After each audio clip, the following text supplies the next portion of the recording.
Dunia tumbuh-tumbuhan amat banyak jumlahnya. Berjenis-jenis tumbuhan kita jumpai, baik yang sudah kita kenal maupun yang belum kita kenal. Dari tumbuhan yang besar, tumbuhan yang kecil, menjalar, atau tumbuhan yang menempel pada tumbuhan yang lainnya. Manusia sejak lama mengenal dan memanfaatkan jenis-jenis tumbuhan di bumi ini. Sehingga untuk mempermudah mengenalinya, manusia mengelompokkan tumbuh-tumbuhan tersebut. Dalam pengelompokannya, ada yang berdasarkan ciri-cirinya, ada yang berdasarkan tempat hidupnya, dan ada pula yang berdasarkan kegunaannya. Jika kita lihat berdasarkan manfaatnya, banyak sekali tumbuh-tumbuhan yang bermanfaat bagi manusia. Misalnya sebagai bahan baku industri, contohnya pohon damar, pinus, karet, dan rotan.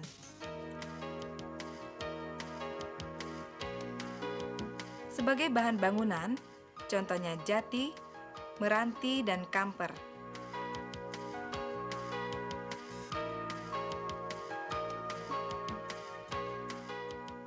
Sebagai bahan pangan, contohnya padi, jagung, kacang, dan ketela.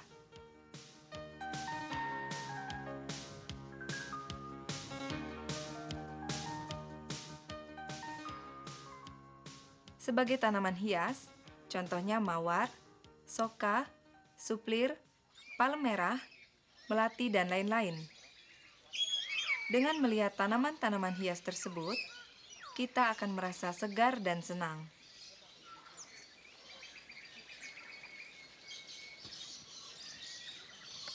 Sebagai bahan sandang, contohnya kapas dan rami. Dari tumbuhan ini, dapat dibuat kain atau pakaian. Dari uraian tadi, tumbuhan itu dapat dikelompokkan berdasarkan manfaatnya, antara lain sebagai bahan industri, bahan bangunan, bahan pangan, bahan sandang, dan bahan hias. Selain dapat dimanfaatkan sebagai bahan industri, bahan bangunan, bahan pangan, bahan sandang, dan tanaman hias, tumbuh-tumbuhan pun banyak dimanfaatkan oleh manusia untuk bahan obat-obatan. Tumbuh-tumbuhan yang dapat dimanfaatkan sebagai tanaman obat sangat banyak jumlahnya. Kurang lebih baru 50 jenis yang sudah dibudidayakan. Dari bermacam-macam tumbuhan yang dapat dijadikan tanaman obat, tidak seluruh bagian tumbuhan tersebut dapat dijadikan bahan obat-obatan. Ada yang hanya dimanfaatkan daunnya,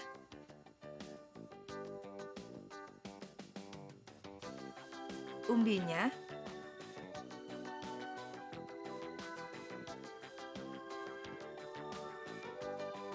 getahnya,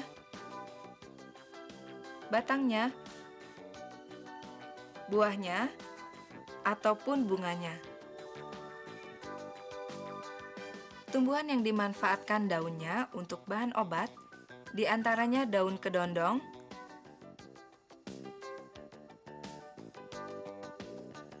daun turi,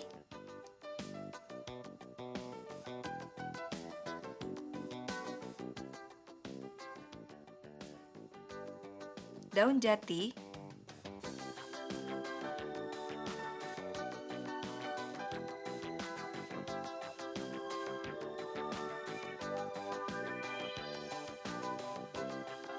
dan daun sirih.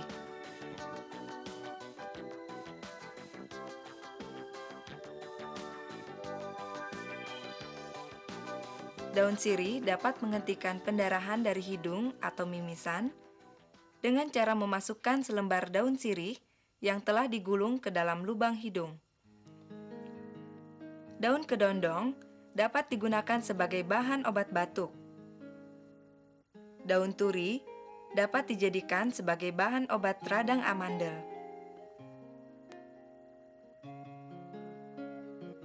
Daun jati dapat dijadikan bahan untuk mengobati obat kolera.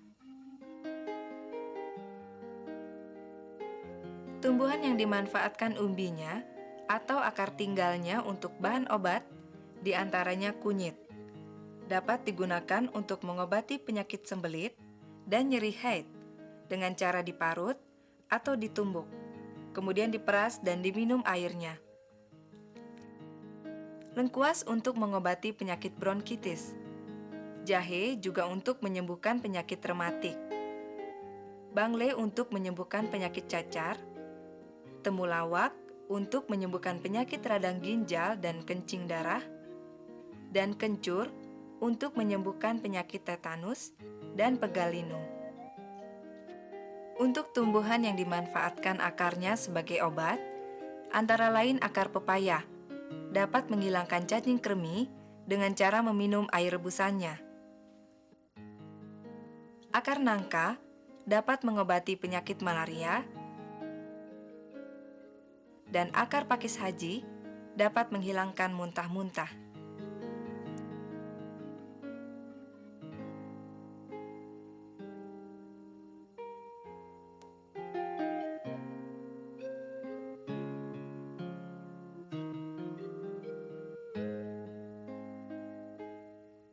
Untuk tumbuhan yang getahnya dimanfaatkan untuk tanaman obat, di antaranya getah Kamboja dimanfaatkan untuk mengobati luka terkena benda tajam dengan cara mengoleskan getahnya pada bagian yang terluka. Getah pepaya dimanfaatkan untuk mengobati penyakit difteri.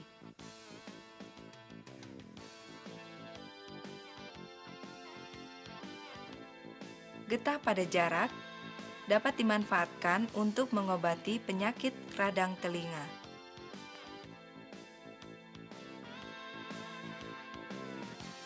Sedangkan tumbuhan yang dimanfaatkan buahnya sebagai obat, di antaranya jeruk nipis, digunakan untuk mengobati batuk dengan cara meminum airnya.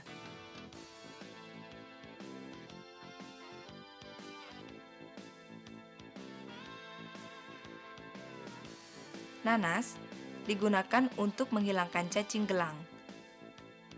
Pinang digunakan untuk mengobati luka.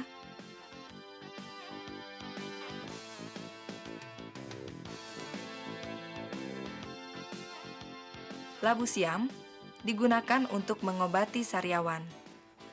Belimbing sayur digunakan untuk mengobati radang paru-paru.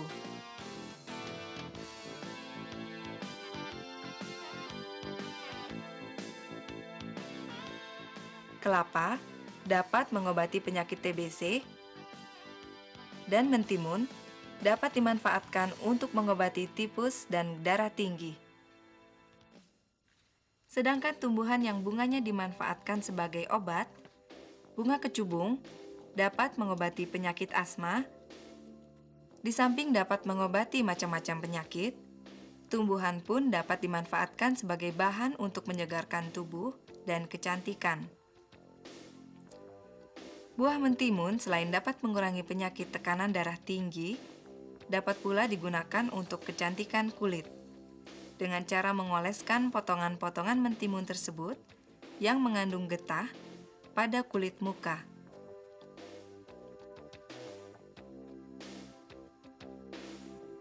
Akar tanaman ginseng, sari akarnya dapat dijadikan bahan obat yang dapat diminum untuk menyegarkan dan memperkuat kondisi tubuh.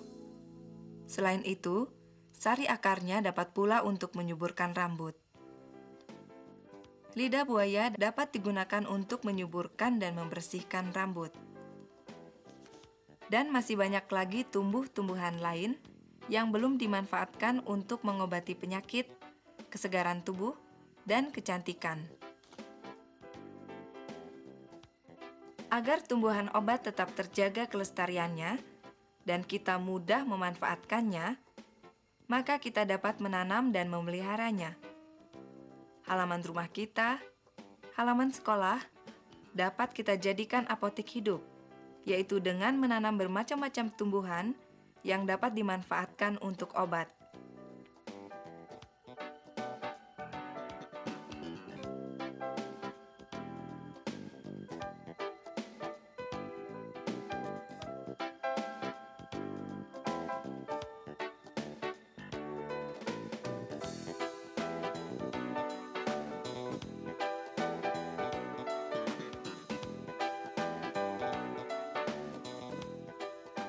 Banyak orang memanfaatkan tanaman obat untuk mengobati penyakit dan untuk kesegaran tubuhnya.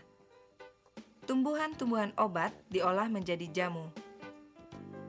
Jamu-jamu tersebut ada yang dibuat secara tradisional, seperti yang sering kita jumpai pada tukang jamu gendong.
Dan jamu-jamu tersebut dapat diolah secara modern di pabrik-pabrik yang hasilnya berupa kemasan yang dijual di toko-toko.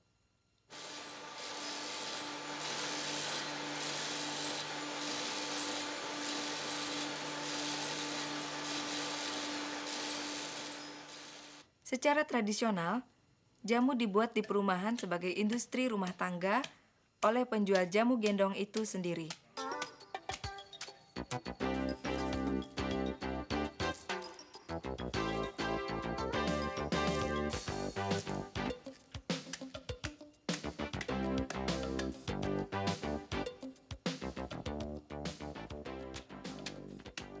Setelah dibersihkan, bahan-bahan tersebut ditumbuk atau diparut satu persatu, selanjutnya direbus jika diperlukan.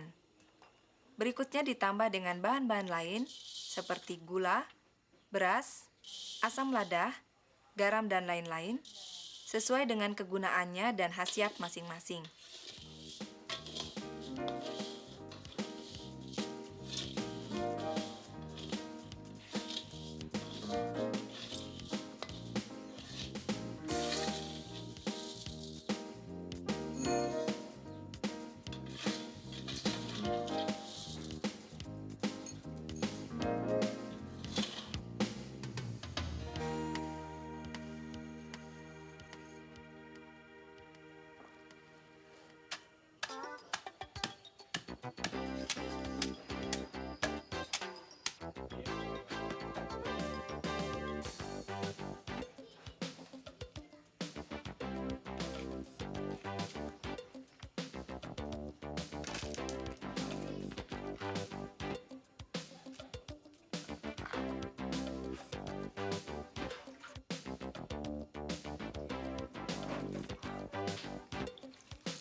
Setelah semuanya selesai, dilakukan penyaringan dan dimasukkan ke dalam botol untuk dijual.